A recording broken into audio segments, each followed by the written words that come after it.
오늘 저희가 준비한 첫 번째 뉴스는 대통령의 한미정상회담 소식입니다. 조금 전 오늘 이른 아침 문재인 대통령 내외가 워싱턴에 도착을 했습니다. 장진호 전투비를 찾아서 헌화도 했습니다. 저희가 준비한 첫 번째 돌직구 신문을 만나보시죠.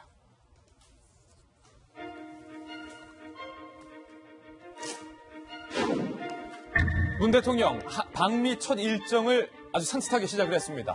한국과 미국은 피로 맺은 동맹이다. 이 혈맹 관계, 어떤 그런 감성적인 어떤 그런 터치, 뭔가 미국인들의 어떤 눈물과 어떤 공감과 이런 감성적인 것들을 건드릴 수 있는 전략을 문재인 대통령이 세운 것으로 확인이 되고 있습니다. 문재인 대통령 내외가 미국에 도착한 장면, 그리고 장진호 전투비에 헌화하고 있는 장면, 그 영상도 저희가 워싱턴에서 넘겨받았습니다. 잠시 후에 보내드리겠고요. 정성희 위원님, 장진호 전투비를 첫 행선지로 찾은 데는 다 그만한 이유가 있죠? 그렇죠. 장진호 전투 어제도 소개시켜드렸겠지만은 흥남 청수를 가능하게 했던 해병대의 작전인데 엄청난 희생을 치렀죠. 그 흥남 장진호 전투가 있었기에 문재인 대통령의 아버지, 어머니가 이제 거제도로 올 수 있었고, 그래서 내가 태어날 수 있었다. 그래서 문재인 대통령도 장진호 전투 없이는 나도 없다, 이런 메시지를 이제 보였는데, 지금 한미 관계가 그렇게 썩 잘 나가고 있지 않지 않습니까? 그런 와중에서 보내는 첫 만남에서 한미 동맹의 가치를 이제 보여주는 데 있어서 본인의 개인적인 스토리를 입힌 스토리텔링 접근으로 좀 감성적으로 접근하겠다, 그런 차원에서 장진호 기념비에 대한 헌화로 시작을 하는 것 같습니다. 지금 이 장면이 조금 전 문재인 대통령 내외가 미국에 있는 장진호 전투비를 찾아서 헌화하고 또 기념사를 하고 있는 그런 장면, 따끈따끈한 영상을 저희가 또 워싱턴에서 전송받았습니다. 이런 말을 했군요. 흥남 철수작전 덕분에 내가 오늘 태어났고 대통령 자격으로 이곳에 올 수 있게 됐다. 이거 사실이죠? 그렇습니다. 예, 그렇습니다. 그러니까 흥남철수와 관련된 것은 뭐 전 시간에도 우리가 국제시장 이야기하면서 시청자분들께서 많이 기억하실 텐데요.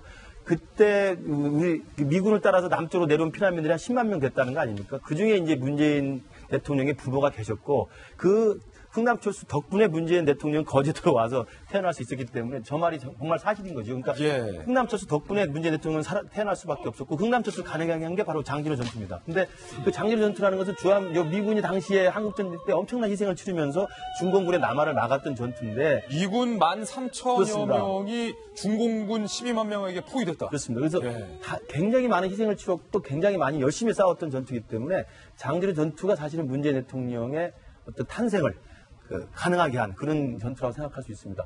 여기서 하나 좀 말씀드릴 수 있는 게, 장진호 전투비 저 비를 만든 게 사실은 박근혜 정부 때 박순춘 국가보훈처장입니다. 그러니까 사실은 지금 문재인 정부가 새로 출범해서 한미정상회담을 위해서 가장 먼저 지금 헌화한 저 장진호 전투비가 문재인 대통령이 야당 시절에 그렇게 반대했던 박승춘 국가보훈처장이 만든 것이어서 정치의 아이러니를 다시 한번 생각을 하고요. 그다음에 여당으로 바뀌었기 때문에 야당 시절은 있고 이제는 여야가 함께 한미동맹을 같이 강화하는 방향으로 가야 된다, 이런 좀 말씀을 좀 주문하고 싶네요. 그러니까 장진호 전투비를 첫 행선지로 찾은 그 의미가 물론 대통령 개인의 스토리텔링도 있지만 미국인들한테 이렇게 대통령으로서 혈맹을 중요하게 생각하고 있다, 이 부분을 강조하기 위한 어떤 그런 행선지 선택이라고 볼 수 있겠는데요. 비행기 안에서 기자들과 간담회를 가졌습니다. 악명이 높은 도널드 트럼프의 이 악수 기싸움 막 세게 하고 잡아당기다가 젊은 마크롱한테는 오히려 되치기를 당했었는데, 이에 대해서 과연 문 대통령이 어떻게 준비를 했는가라는 질문도 있었습니다. 뭐라고 답했는지 비행기 안에서 직접 들어보시죠. 어떻게 악수하느냐라는 것을 세계가 또 우리 한국 국민들이 아주 관심 가지고 지켜볼 것이다라는 것이 무시하지 않겠습니다. 모두 두 정상 간의 우정과 신뢰를 보여준다, 부장관이 될 것이라고 믿습니다.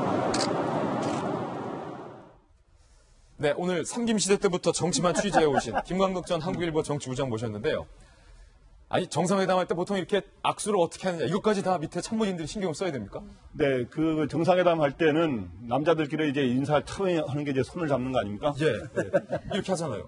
근데 이런 거에 대해서도 가상 시나리오를 다 대비를 합니다, 사실은. 그렇군요. 근데 이제 이 정상들이 만나면은 뭐 무슨 악수를 어떻게 하고 그다음에 원래 예정된 거 말고 어떤 비유를 통해서 또 이렇게 설득을 감성적인 접근을 하고 이런 거를 다 하는데 특히 이제 트럼프 같은 경우는 트럼프 대통령은 굉장히 악수를 세게 잡으면서 또 힘도 원래 있지 않습니까? 국가에다가 그러면서 세게 잡으면서 딱 당기는 스타일이거든요.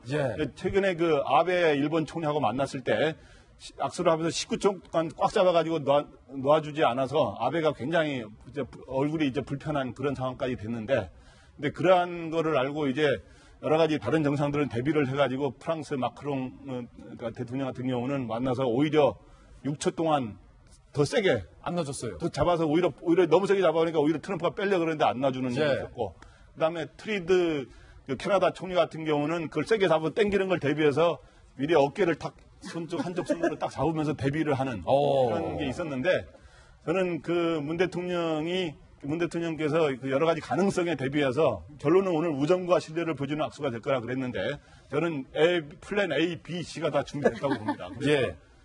비록 그 체구는 트럼프 대통령보다 조금 작지만 이 여러 가지 특전사 출신이기 때문에 여러 경우에 대비해서 해서 크게 악수에 대해서 밀리는 일은 없을 거라 보고, 근데 중요한 거는 이제 악수가 아니라 이제 악수를 하고 서로 신뢰를 쌓는 게 중요하지 않습니까?